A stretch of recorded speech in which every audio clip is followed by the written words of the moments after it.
Hello po sa inyong lahat mga ka-crypto. Ako po si Pinoy Crypto Trader at sa video na ito ay atin pong pag-uusapan ang aking technical analysis dito po kay Solana ngayon pong September 21 taong 2024. Pero quick update lamang po tayo rito kaya diretso na po tayo sa pagte-technical analysis sa kanyang daily chart time frame na ito. At ayan, atin pong nakikita rito ang aking previous technical analysis dito kay Solana, kung saan ay nasabi ko po rito na kapag magagawa pong basagin or tagusin or lampasan ni Solana ang resistance zone natin dito, ay ayan, magpapatuloy po siya sa kanyang pag-angat sa presyo at posible po niyang akyatin yung major resistance line natin dito sa presyong 148.36, which is yan po yung nangyari sa mga sumunod na araw. Nitong nakalipas po na September 19 ay ayan, bumuo po siya ng isang malaking bullish candlestick. Ayan, at dito po niya nagawang basagin or tagusin yung ating resistance zone dito at yan, nagpatuloy po siya sa kanyang pag-angat sa presyo. Kaya yun nga lang at nauntog po siya dito sa ating major resistance line, kasi isa po itong matigas na harang. Major resistance line po yan, hindi po yan basta-basta nababasag. Kaya yan, yung mga nag-futures trading dyan ay syempre nakapag-entry po tayo rito. Ayan, dito. At nakuha po natin yung tamang entry sa lower time frame. Ayan, syempre kasi hindi po na kapag nag-futures trading po tayo ay syempre yung tinututukan natin diyan ay sa mas mababang time frame, kasi diyan po natin makukuha yung tamang entry natin diyan. Kaya ayan, pero hindi naman po tayo nag-futures trading dito. Ayan, hindi ko po kasi kino-content yung pag-futures trading. Tanging yung spot trading muna tayo dito. Yan, saka na lamang saka ko na lamang i-content yung futures trading natin kapag nakita ko na karamihan po sa atin dito ay magagaling na. Ayan, magagaling na sa pag-trade. Pero majority pa rin po sa atin dito ay mga bago pa lamang po kasi. Kaya mas mag-spot trading muna tayo kasi at least mas safe kumpara sa pag-futures trading. Kaya ayan, narito naman po, kung nag-uumpisa po kayo ay narito naman po yung aking simpleng strategy rito na maaari po ninyo akong gayahin or sabayan. Ayan, napakasimple lamang po. Kaya ngayon ay yan na nga, umangat siya. At ngayon ay ang aking analysis naman dito ay syempre magpapatuloy lamang po sa pag-angat sa presyo itong si Solana. Ayan, kung nagawa po niya muling basagin yung major resistance line natin dito sa itaas. Yan, kapag nabasag po niya ito ay syempre tuloy lang yung kanyang pag-angat sa presyo at yung sunod po na presyo na kanyang aakyatin ay dito na naman sa 161.91. Ito po yung sunod na price target natin dito. Yan, magpapatuloy lamang po siya sa kanyang pag-angat sa presyo. Pero kung sakaling di po niya kayang basagin ito or tagusin yung ating major resistance line dito, kasi isa po itong major resistance line, hindi po ito basta-basta nababasag, lalong-lalo na at galing lamang po siya rito or kababasag lamang po niya yung matinding resistance zone natin dito. Kaya ngayon, which is nagsisilbi na po palang mga support ito. Ayan, update po natin yung kulay. Gawin po natin kulay red sapagkat yung color coding po natin dito is lahat po ng mga kulay red ay mga support line. Lahat naman po ng mga kulay green ay mga resistance line. Maging yung trend resistance line natin dito ay nagsisilbi na po itong isang support. Kaya yan, gaya po ng aking sinabi kanina ay kung mauuntog lamang po itong si Solana dito sa ating dito po sa ating major resistance line dito, ay mauuwi po ito sa kanyang consolidation. Ayan, magko-consolidate lamang po siya malapit dito sa ilalim ng malapit mismo dito sa ilalim ng ating major resistance line dito, sapagkat maski pa paano naman po ay bullish yung ating signal dito At napakaganda po yung signal na ipinapakita, bullish signal na ipinapakita ni Solana rito. At nag-umpisa pa lamang at mapapansin natin na napakabilis yung paglaki ng sukat ng ating Hall Street Indicator. Ibig pong sabihin ay punong-puno po ng sapat na bullish momentum itong si Solana. Yun nga lang at talaga pong nauntog siya sa isang napakatigas na harang dito. Kaya maski matindi yung kanyang bullish momentum ay medyo napaurong siya kung isang matigas na bagay ang humarang sa kanya. At ayan, napakaganda na rin yung ating QQE bar formation dito.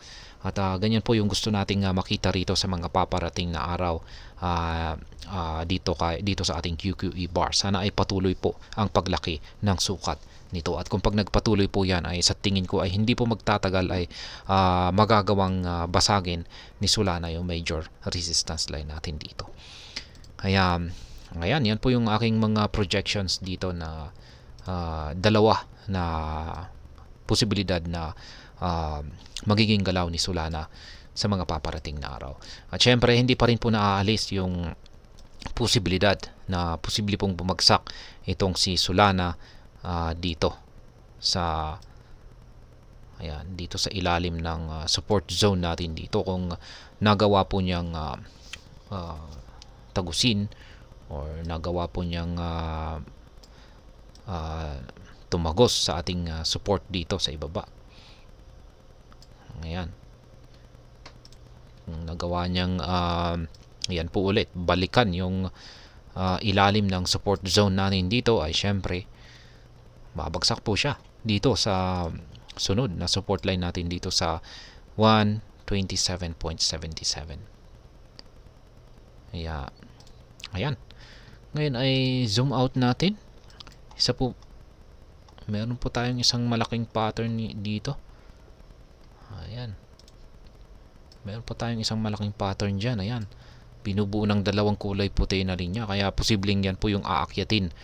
Yung babalikan ni Solana sa kanyang pag-angat sa presyo kung sakaling may napakatinding bullish momentum o ang mabubuo dito. Kaya ayan, napakataas po ang kanyang posibleng akyatin. Kaya ayan, ngayon ay ayan po ulit yung aking dalawang projections kung saan ay mukhang yan po yung nakikita ko na may mas mataas na posibilidad na siyang posibleng magiging galaw ni Solana sa mga paparating na araw. Ito po ay kung nagawa niyang basagin yung ating major resistance line dito ay ayan, magiging masaya po tayo at aakyatin niya ang ating sunod na price target dito na 161.91. Pero kung pagpatuloy po siyang nakakaranas ng struggle dito ay mauuwi po muna ito sa kanyang pagko-consolidate dito sa ilalim ng major resistance line natin dito. Ngayon ay pagdating po sa ating pag-i-spot trading ay meron po tayong na-take profit dito kay Solana. Ayan, dito sa 148.36 at nangyari po yan noong mga September 20. Kaya ayan, triggered na po yan at masaya po tayo. Ayan, saya po natin kahapon kasi pinasaya tayo ni Solana.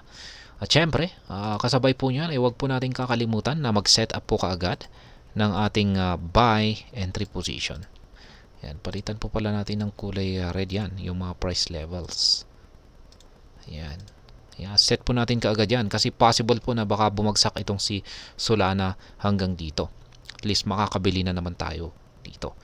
Kaya posibleng maski dito po siya magko-consolidate, maski malapit po dito sa resistance line natin yung kanyang consolidation, pero malay natin baka bumuo po siya or siya ay biglang bumuo ng mahabang karayom at magagawa niyang tusukin yan. Siyempre makakabili na naman tayo dyan. Kaya yan, masaya po tayo dito kay Solana kasi take profit po tayo kahapon.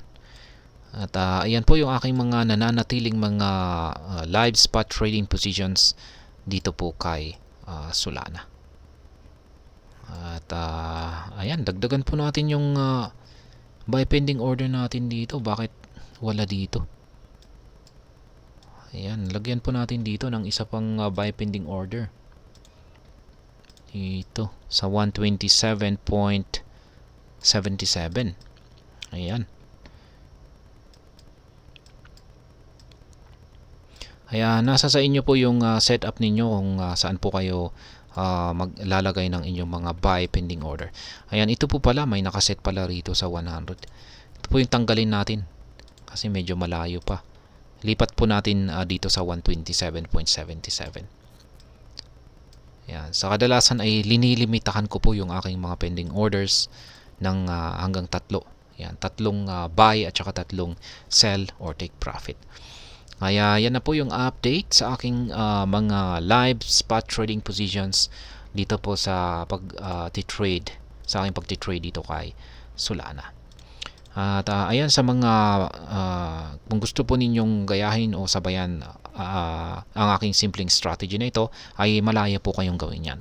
Madali lang naman akong sabayan kung saan lahat ng inyong kailangan na inyong nakikita sa chart na ito. Sa mga hindi pa nakakaalam, ang mga kulay yellow na arrow signs dito ay kung saan nakaset ang aking mga sell pending orders or take profit. At ang mga ito ay nakaset sa mga presyo ng mga resistance levels na katapat ng mga ito.